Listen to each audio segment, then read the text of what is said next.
Hey, welcome back, everybody. Dr. Greg Eckel of Energy for Life Centers and What the Health.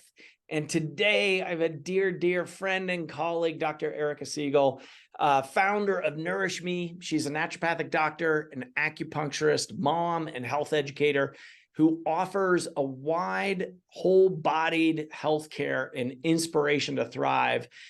Today, I really brought Dr. Siegel on to talk about foundations of health. In our ever abundant information age, there are some tried and true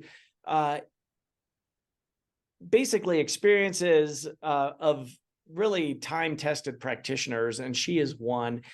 We spent, I think, over a decade together at Nature Cures Clinic in Portland, Oregon. We're going to talk foundations of health. In our quest for longevity and optimal health, it's imperative that we honestly assess and support the foundations of our health. So we are going to talk about that. I'm going to weave in this lovely, lovely, lovely book of Dr. Siegel's. Erika, welcome aboard. Thanks so much for having me, Greg. This is really fun. I am so excited, and I have had the pleasure, I'm going to step aside and just show like these tomes that I want to just show off, because this resource really should be in everybody's home.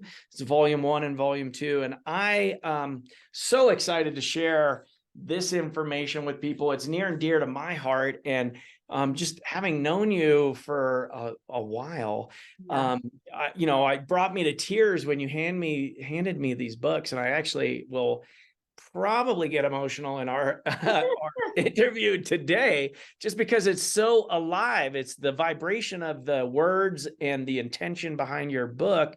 Maybe let me just ask you, like, what inspired you to do this labor of love here?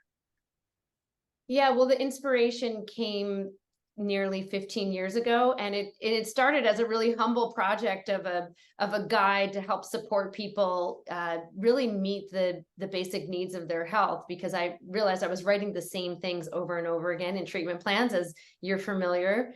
And as I dove into it more, I realized, wow, there is not a resource that I could point my patients to that really will give them the guidance that I would like to have the time to provide for them in the office. And it just sort of built on that foundation. And then before I knew it, it had a pretty wide scope, because I felt like for a truly holistic guide, we needed to hit all areas of health, not just nutrition and movement and sleep, but our environment, the physical spaces we find ourselves in, how we're sleeping, who we're surrounding ourselves with, how we're working with sustainability and beyond. So it just took that much time for it to grow into what it wanted to be. And the inspiration built over time until it sort of found its, final outcome. I love it. And that, it really does show through in it's time tested. Like you've utilized this with your family, with your children as they've grown, with your patients and your practice. And it's not just one of these Johnny come lately books like that. And that is the potency. It just comes through even when I just hold them, it's like, whoa, there is so much heart in this. And so I wanted to bring you on and talk about today about the pillars. And you break it down in such an interesting, really easy to follow as well on, you've got the nourish, and you have be, and you move, and you've got sleep, and you've got de-stress and connect and heart speak.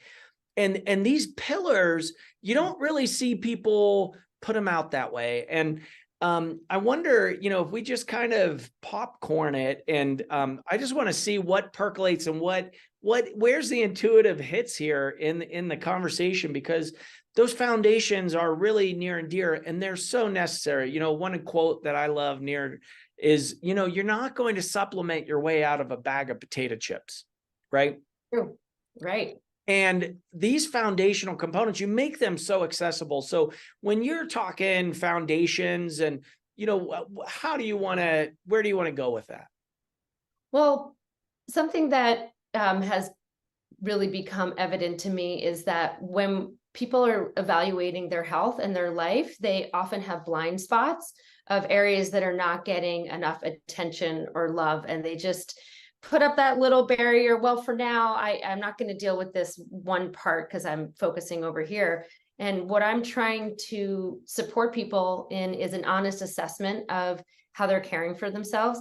Like it's true, you can't supplement yourself out of a bag of potato chips. Not to say that potato chips are evil, but if that's the mainstay of your diet, you're not going to be able to take superfood pills to get yourself out of that.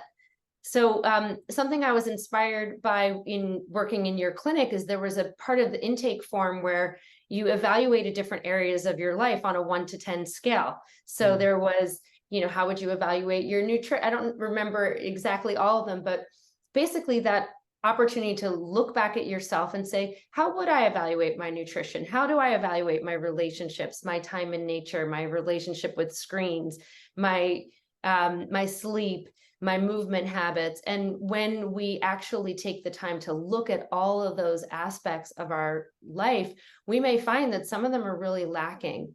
And so I try to look at what I believe are the foundations or pillars of our health and try to have everything fit neatly into a category so we can compartmentalize them in a neat fashion, because I think our brains work that way. And then see where we're maybe really excelling in other areas where we're not quite keeping up, and what our body is trying to tell us regarding that. I love it.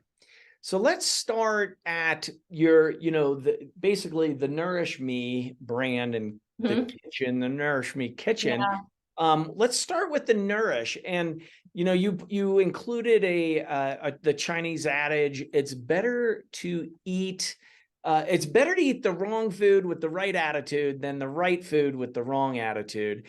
And I think it's a loaded territory talking about nourishment and diet in particular. There's so much conflicting information and confusion, and it's emotionally laden. So let's unpack that a bit.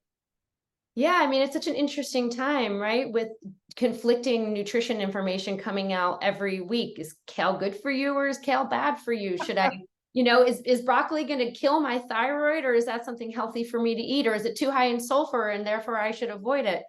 And so I think it leaves consumers really confused and scared of food. Yeah. And something I love about that quote, that Chinese philosophy around having the right attitude around your food, it's something about like integrity within yourself.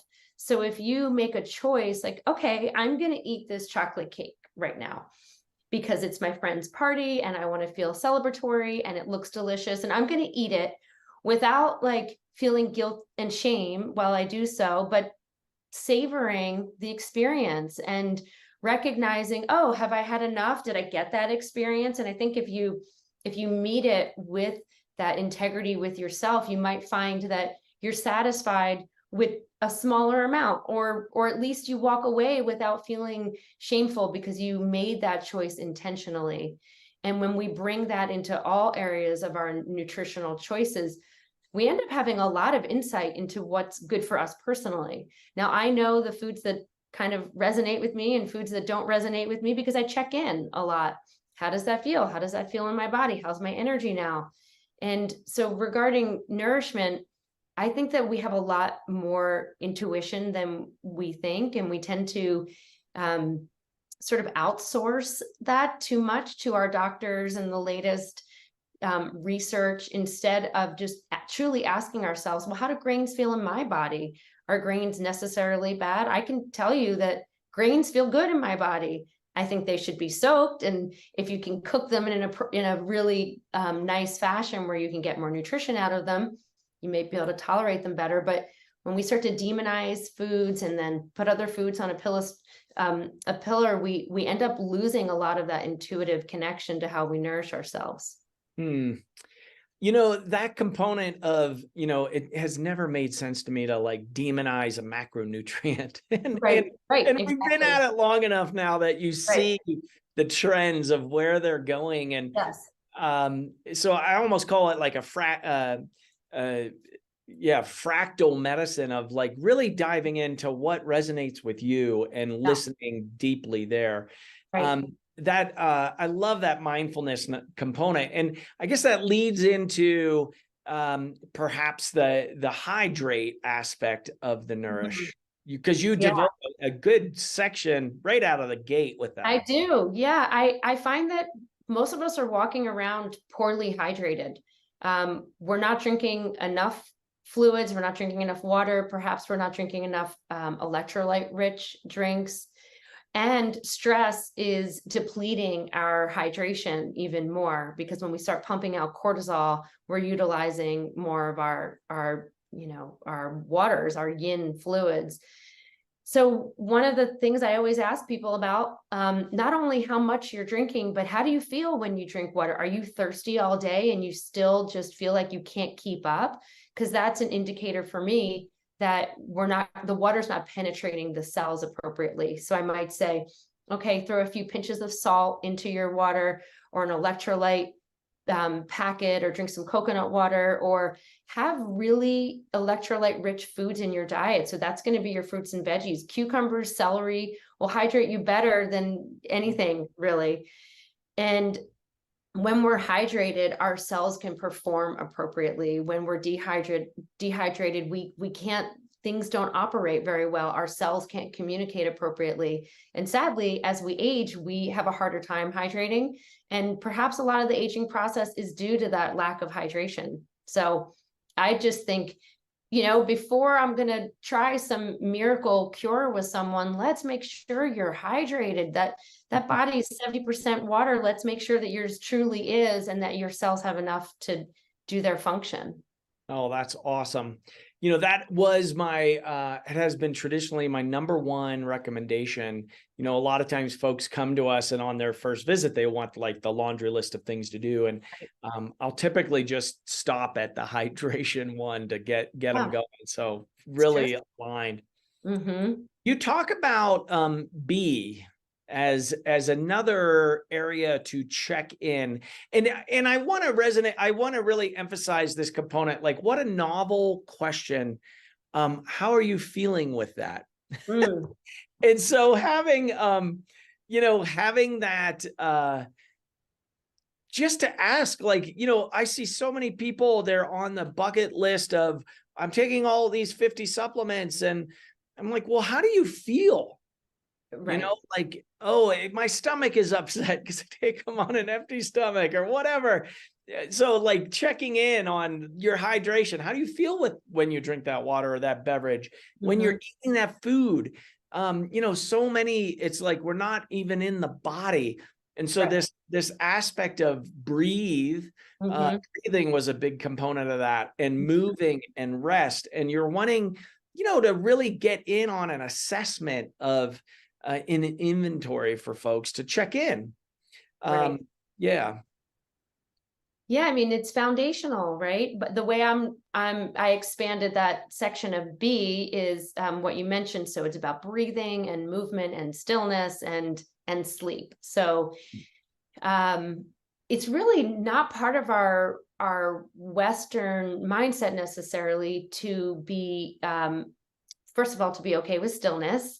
We might think that not doing is, we're wasting time. We're wasting our productivity. We're supposed to be just charging forward. And I know that I'm really, really guilty of this one. That's the hardest thing for me to rein myself in, is like sit down and close my eyes and breathe for 15 minutes. That brain rest, that recharge is actually essential. And yet I'm going to put it at the bottom of the pile because it's not, getting another chart done or checking a box. But the first part of B is breathing. I mean, that is foundational. If we are not getting enough oxygen in and carbon dioxide out, our cells cannot perform optimally. And there's amazing resources now on proper technique. So that's what I really break into, is the nasal breathing as the primary technique for oxygenating your cells and slowing the breath down. So you're living more in that parasympathetic, that healing state, as opposed to the run from a tiger state. That it's just so amazing that we have that voluntary control over our breath, which is also involuntary. It's one of the only things in the body that we can decide how fast or slow it should go. We can't really do that with our heart rate. We can't sit here and say, okay, heart rate, go up to 100. We have to activate our body to do that.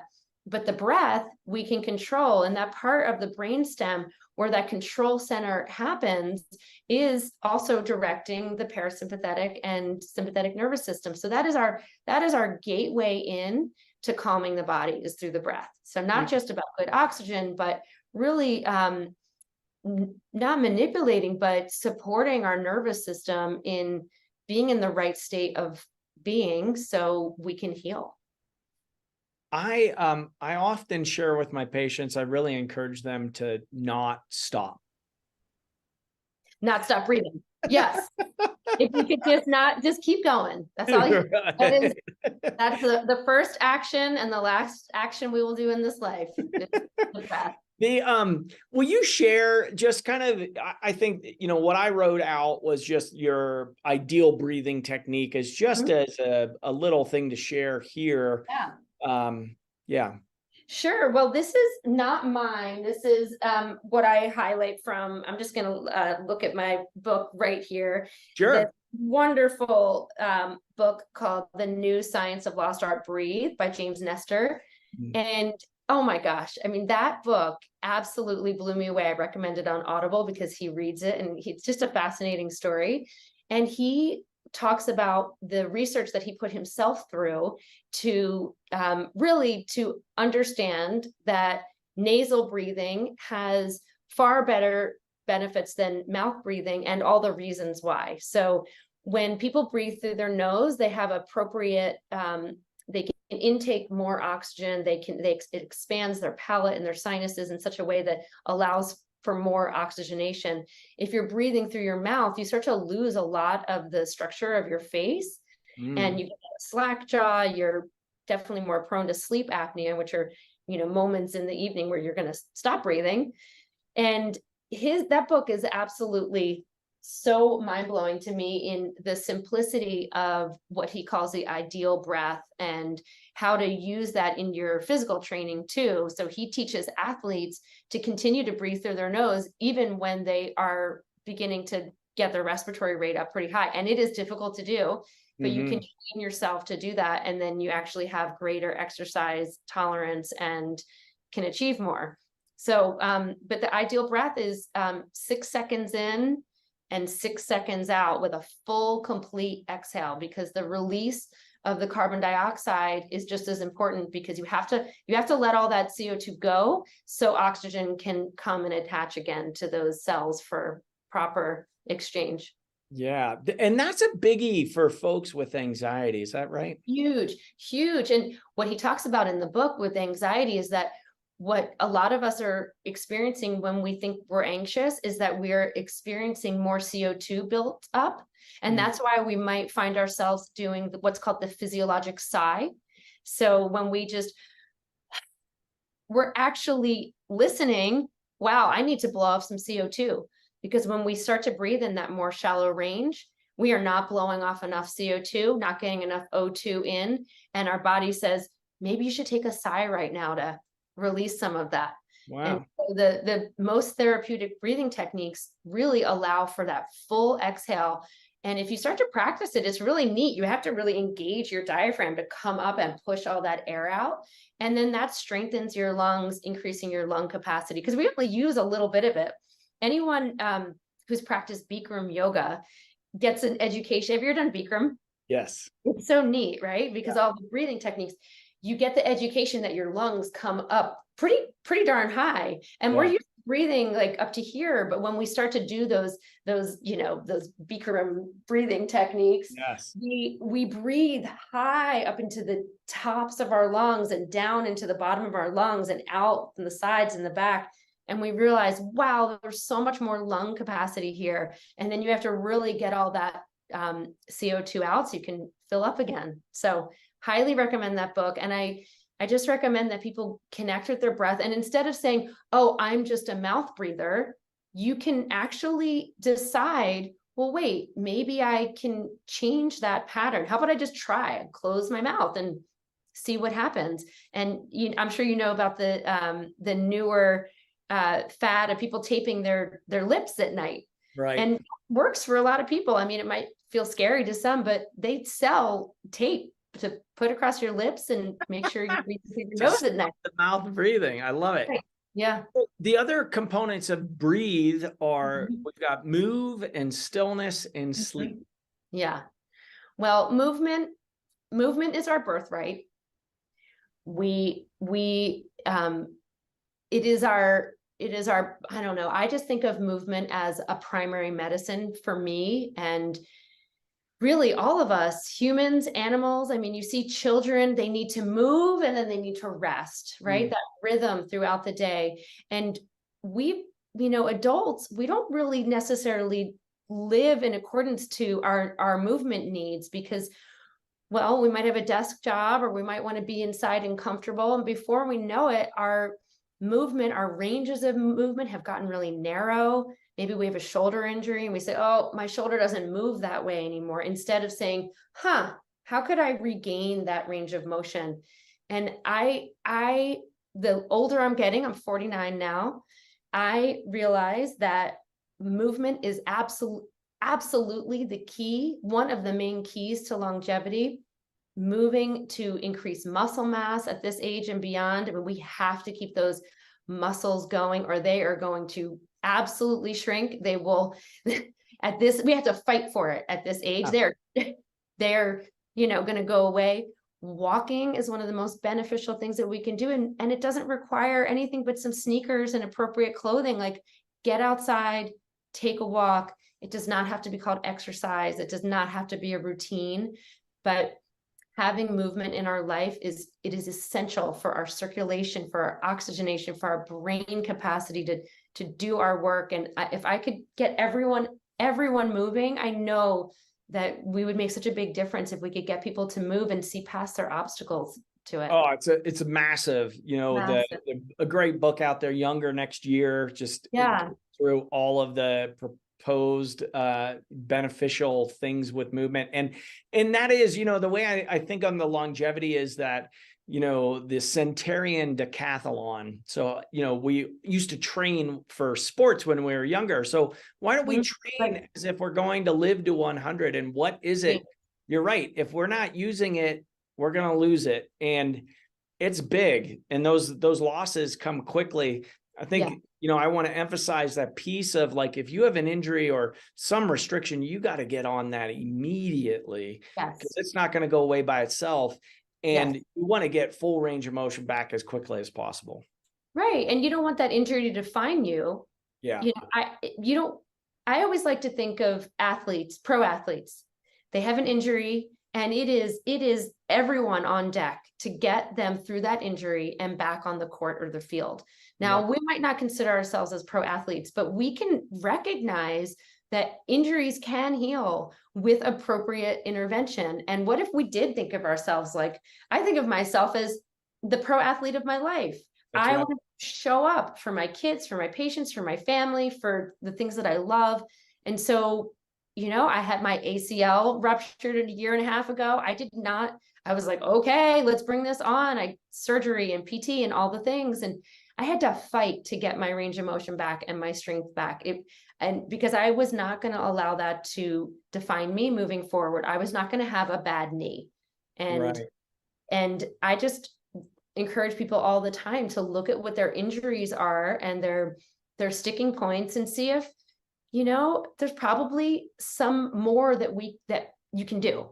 There are people waiting to help you: physical therapists, chiropractors, naturopaths, massage therapists, orthopedic surgeons, interventional radiologists. They are waiting to help you through that injury. Yeah. And I think we should be utilizing their help. That's awesome.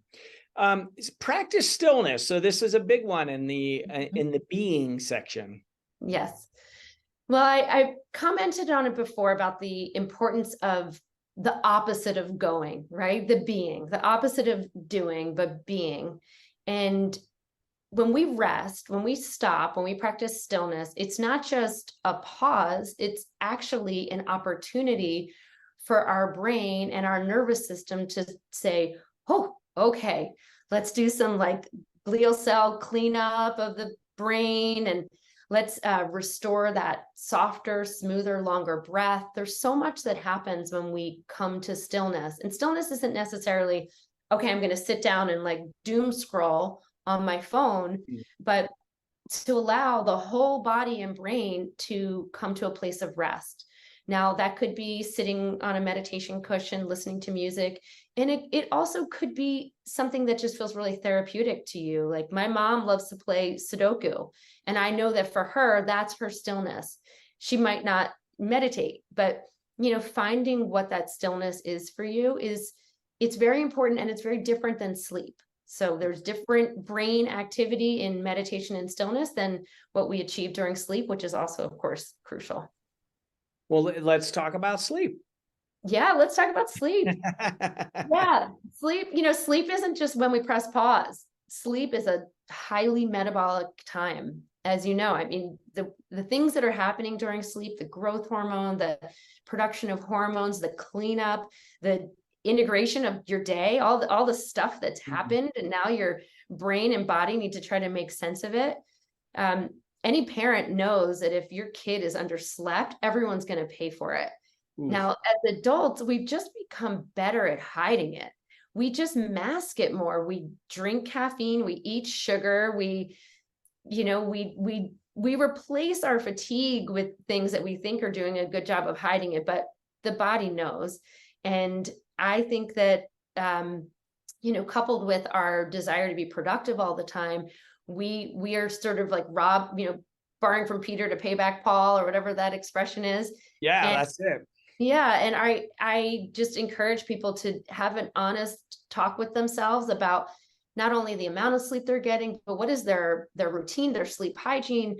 Are they turning off all the lights, or are they going to sleep with a TV blaring in their face? That's going to affect their melatonin production. And not only that, but what's that content? What are you listening to? What is your brain picking up? You have CNN on, or whatever news station, and you're just getting in that news cycle. And now your brain is just, that's how you're nourishing yourself. Yeah. I don't think that that's healthy. So just, recognizing what are the obstacles to sleep. Is it pain? Is it you're too hot? You're too cold? There's so many resources to help support whatever those obstacles are. And, I know that you do this in your work all the time. We have to help people see what those obstacles are and help them find a way through them. That one, lack of sleep has been attributed to like smoking a pack of cigarettes a day. Nobody thinks about doing that. That's listening to What the Health right now. Right. And so it is such a massive lever that you have full control of. That sleep hygiene component is really important. And I think this kind of goes into your next topic of de-stress. And I love these as inventories for people to check in on, and get real, because these are all, what I like to say is what we do as physicians is just have deep presence with people, right? We're listening to them, sometimes more than they're listening to themselves, right? Because they have all of these symptoms saying, pay attention to me, pay attention to me. Right. But that we never learn to like, oh, that's actually, I need to listen to that. It's like, take this pill and get rid of the signal. So these aspects are really, they are the foundational pieces that to get yourself out of quicksand, get a strong foundation that then you can do, the other therapies on top of that to really move the needle. But without these things, it's really kind of just a waste of time out there. True. Yeah. We're just kind of moving around sand otherwise. And I often feel that is what I'm doing, unfortunately, because people are in such stressful jobs or situations at home. And, saying de-stress can sound a little tone deaf too, because it's like, of course, people have situations that they can't change or get out of.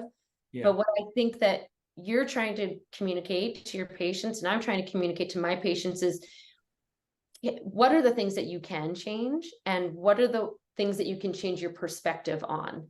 So I know that, so Dick Tom, a teacher that we both had in school, who I absolutely adore, One of his tools for his patients was, if there's something that you can't change, sometimes you'd have to say, oh, well. And he had a really funny way of communicating that, oh, well.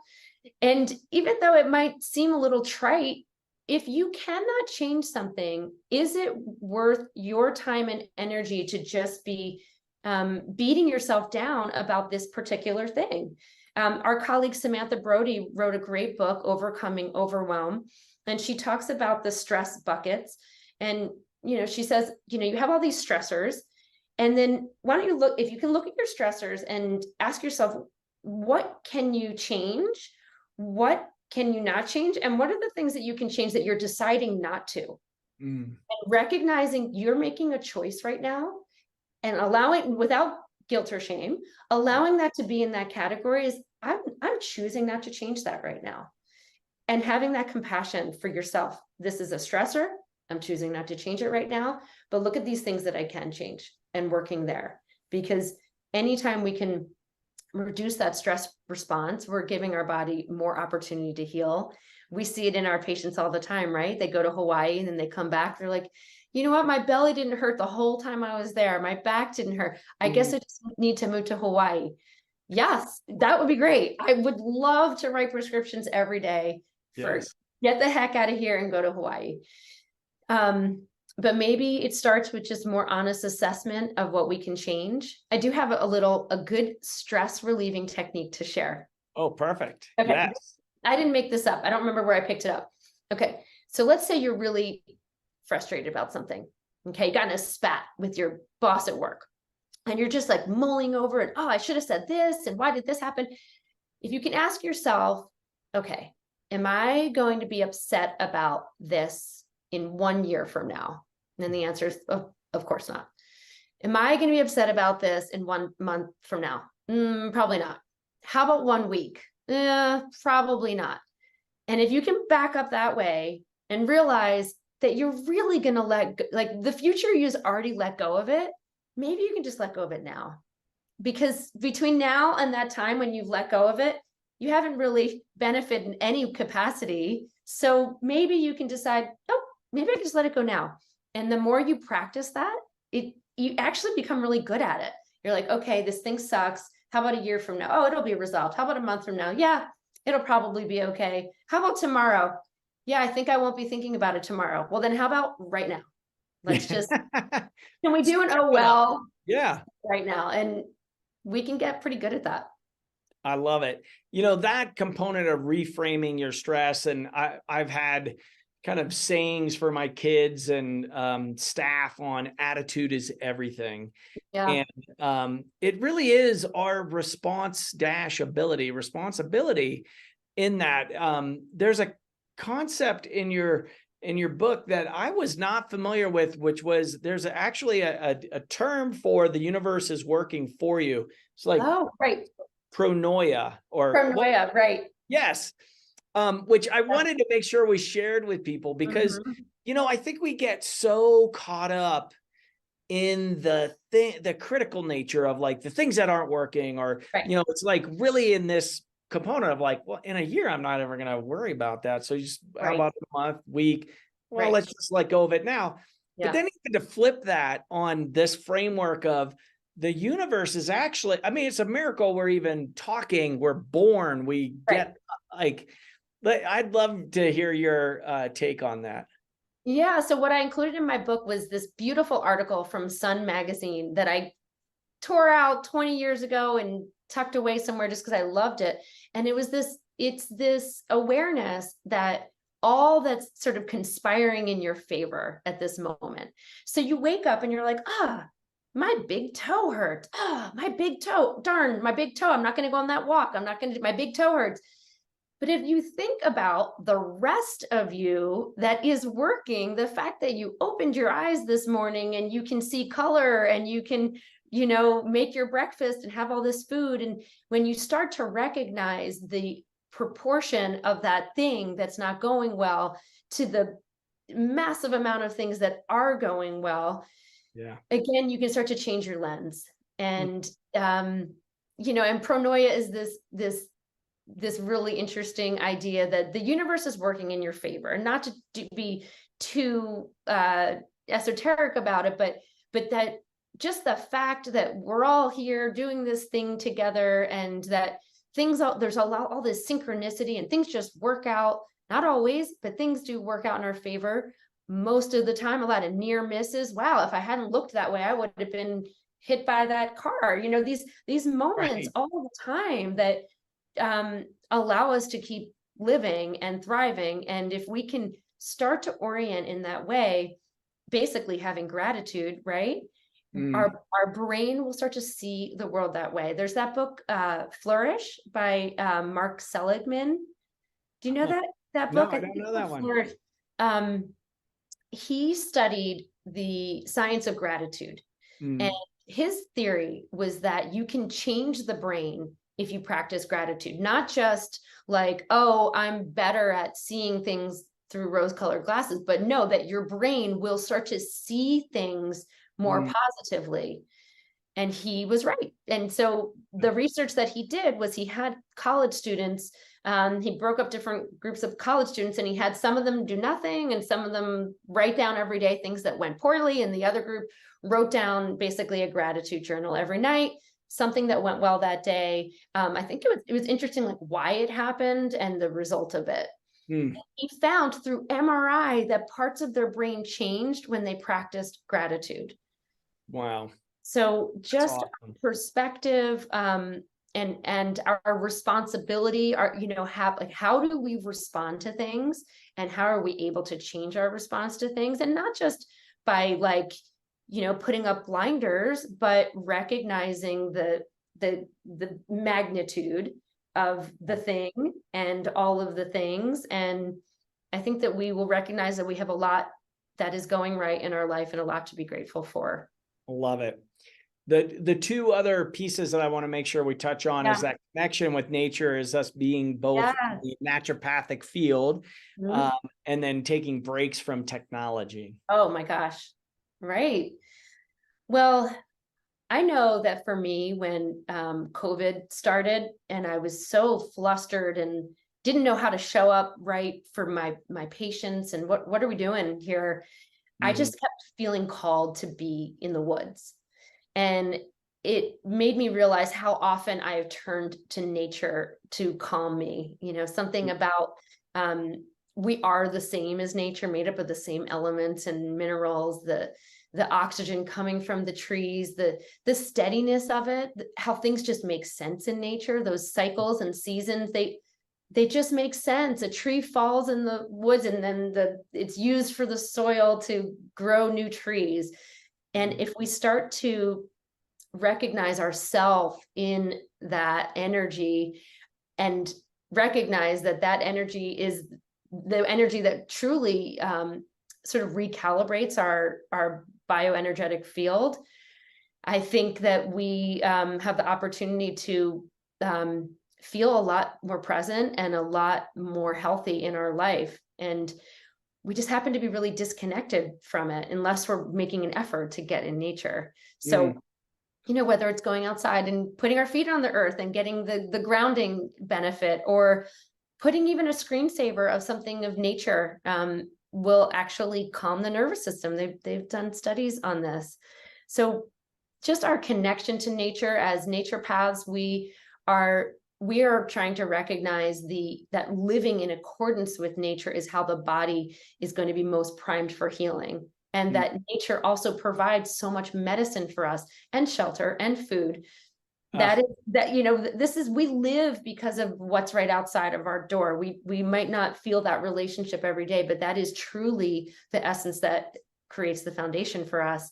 And so anytime we have the opportunity to just walk outside and breathe Mother Nature in, I think that we have so much medicine there waiting for us. And then that requires that we put our phones down and we get off our computers. So segueing right into the disconnecting with screen time. I mean, gosh, it's just kind of terrifying now. The amount of opportunity that we have to distract ourselves away from whatever we want at any time, the amount of information, that we can always stay connected. And we might need to become actually more boundaried around that, saying, I turn my phone off at this time of night. I turn off all my alerts. Anything that you would be suggesting that your children do, if your kids have access to that, maybe we should be doing that for ourselves, because it's not serving anyone. I mean, the EMF alone is very problematic, let alone what it's doing to our brains and our ability to communicate and what it's taking us away from. So just being intentional about that. Intentional, conscious, appropriate use, right? Yeah, we're not talking about becoming a Luddite, but I think it is really important. I tend to observe a lot in my day-to-day, and you go out to eat and you see, I was just visiting Lucy in Washington, D.C. My daughter went to college, and we were on a boat ride, and there were some 20-somethings on the boat ride, but it was like 6 of them, all of them just looking at the phone. I was like, whoa, we have there's a sunset happening, and this amazing nature is out here. Right. And I was just an observation, I was not judging. I was just like, wow, look at that. There's such the appeal and the info on this thing. And so it's like being intentional with it and being present, which I think then brings us into our next conversation around connect and community and intimacy and touch. And, I really love, you have such a great flow of these topics, Erika. So thank you. Thanks, Greg.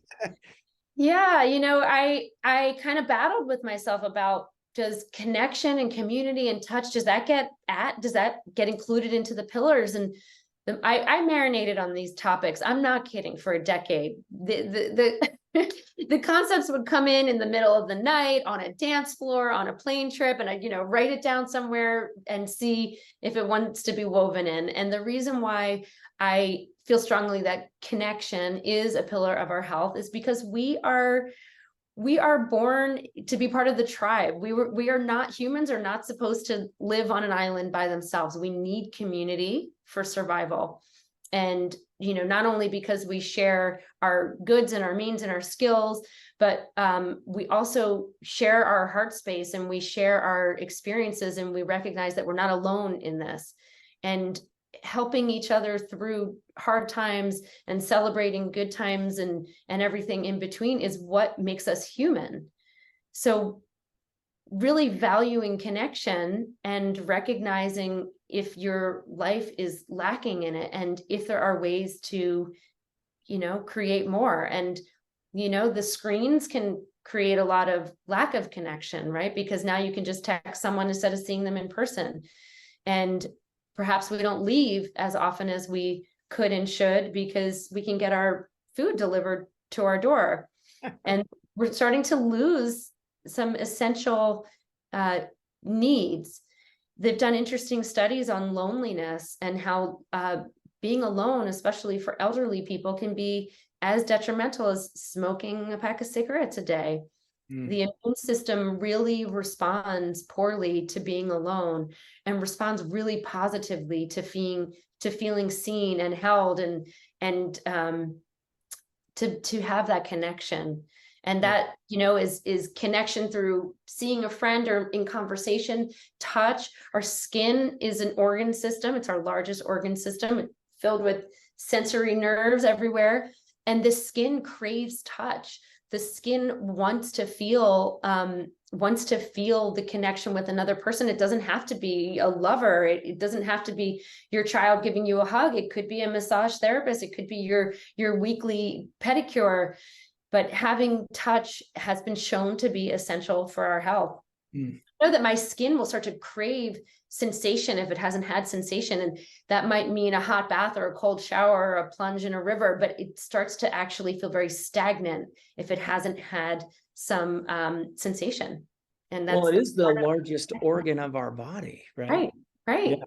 And it's connecting to our nervous system all the time. Yeah. With the proprioception and that information and that stimulation into the central processing. Yeah. So important, and gets left out of many discussions around nourishment and in connectivity with in a longevity play, we do know community is one of those 7 pillars that they find in the blue zone. So, and maybe the most important one, Right. the camaraderie and input and being seen and having purpose. Which, you know, I want to do justice for the heart speak, which is one of the main pillars in there, but I think that we're running out of time. Okay. I'm wondering if there's one piece that you want to share there. Sure. Yeah, I would say the one piece that's most important to me is really being truly authentic with what's true for you. Like when you do your assessment of your health, like what is your truth, and communicating that and being in integrity with yourself to say, you know what, this is the path I want to do, or I want to take that piano lesson, or I want to get out of this relationship. Because if we're living out of authenticity, our illnesses will continue, because I mean, it's really a vibrational thing. If you're not living in the fullness of your being, or trying to, then you're going to feel the opposite of that. So the heart speak is really about like honoring your truth. Ah, I love that, for that alignment and coherence. And Yeah. there's a lot more energy when you're in your authenticity. That is for sure. Well, Dr. Erika Siegel, the time has come so quickly, and we just got into it. Thanks, I gotta have Fred. you back on here. Great. We could talk about all sorts of stuff. I know, all kinds, and we're going to get you back out. I want to show this beautiful volume 1. It's got multiple pictures. It's very easy to follow, and it is a reference manual. I mean, you're right. You had said, you know, that there isn't it's a first of its kind functional medicine reference book, which, you know, revamping habits, really investigating life. And it's really about presence. I think the way it's an enhancement. It's a way of relating and being with each other in such a beautiful way. So thank you for your life's work. Yeah. Thank you for having me. Everybody out there, if you learned something on today's show, please go out there, give us a 5-star rating. Tell us what you learned, because you can change a life. This is how we get the information to you. We wouldn't be doing this without you. So thank you for showing up. And until next time on What the Health. Thank you.